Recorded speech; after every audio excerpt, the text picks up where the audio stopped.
Well, hello there. I hope all of you are doing good. I'm back with another episode of Design Talks. This is a continuation to the last episode on what is design.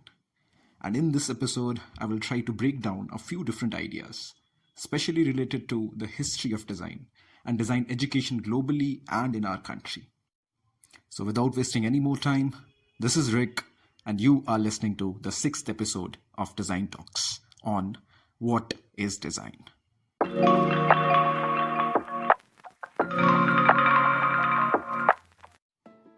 Going back in time to understand the origin of formal education in design, we need to look at these two different interdisciplinary art schools with somewhat similar values, established in the wake of the First World War. The first being the Bauhaus, established in 1919 in Weimar, and Vikatimus, established 1920 in Moscow. Like already discussed in the previous episode, every region of the world has its own art and craft, with craftsmen and artisans who practice these. The core idea of these two state-sponsored schools was to merge traditional craft with modern technology in order to prepare modern artist designers. Courses like aesthetic principles, color theory, industrial design, and architecture were part of the curriculum of these schools. The Bauhaus was a result of a merger between the Grand Ducal Saxon Academy of Fine Art and the Grand Ducal Saxon School of Arts and Crafts for a new architecture department.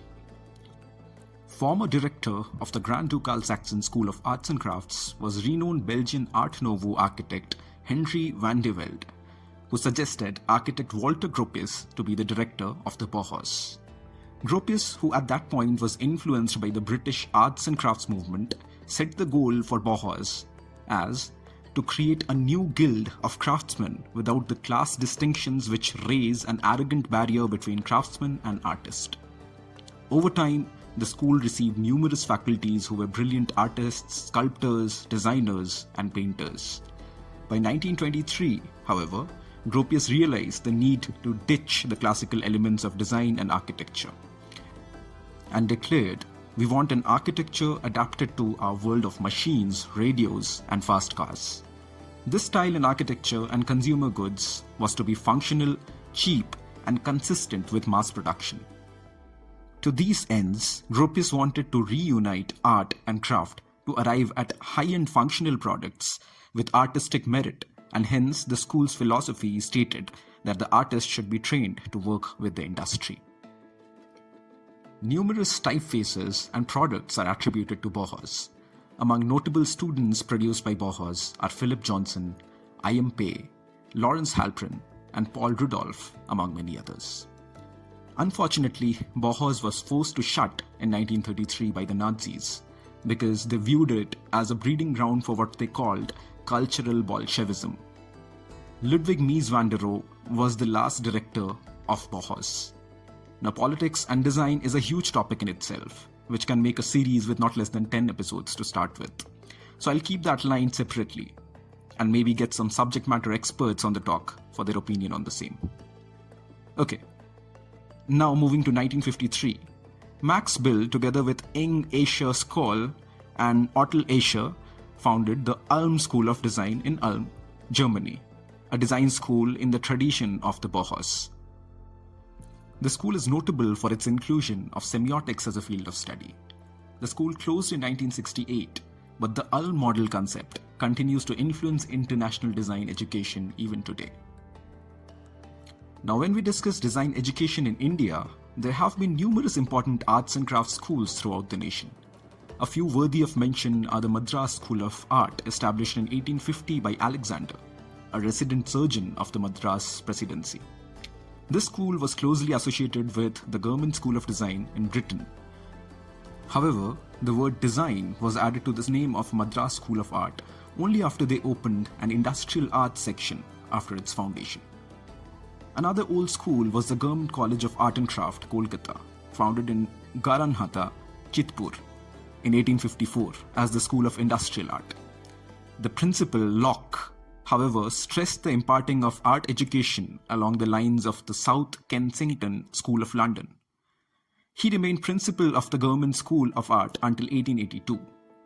Later on, Havel was the principal from 1896 to 1905, where he developed a style of art and art education based on Indian art and design rather than Western models, along with Abanindranath Tagore, a nephew of the poet Rabindranath Tagore, who was going to establish Vishwabharati, today's Vishwabharati University in Shantiniketan, West Bengal. Vishwabharati started as a small school for children with unconventional education system in 1901 and gradually turned into this multidisciplinary university of art by 1921. Then of course, there is Sir J.J. School of Art and Industry, founded in 1857 by a Parsi Indian merchant and philanthropist Sir Jamsetji Jijiboy, with a purpose to provide instructions in painting, drawing and design, ornamental pottery, metal and wood carving and turning, with training provided by master craftsmen who could manufacture artistic craft products and preserve the traditional skills and techniques of Indian crafts. Parallelly, as a result of the international spread of the Bauhaus and Ulm model, in 1958, the Government of India invited Charles and Ray Eames to make recommendations for a training program that laid the foundation to aid and support small industries. Their recommendations resulted in the India Design Report, based on which, in 1960, the government set up the National Institute of Design at Delhi, later moved to Ahmedabad. The institute started with programs in industrial design and visual communication that was followed by setting up of the Industrial Design Center under the guidance of the Indian Institute of Technology, Bombay, in 1969. Both these institutions carried the mantle of design in India. Now, design education and models can be universal. However, the need to take into consideration the different and almost wicked nature of the problems in our nation and the rich and diverse knowledge system with the varied culture and practices cannot be ignored in design education. Moreover, the fact that we had been colonized and ruled over for a long time and made to believe that our own practices, cultures, and languages are substandard also needs to be acknowledged. I remember how one of my professors in my design school used to talk about decolonization. A conscious effort is hence necessary and is already being made by numerous institutes to decolonize design education as well.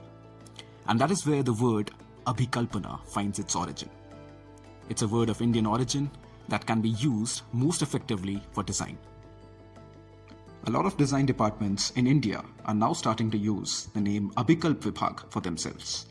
But a change doesn't just come with a change in names, but with the inclusion of Indian practices, cultures, and re-strategizing the entire framework of design thinking to understand and fit our nation better.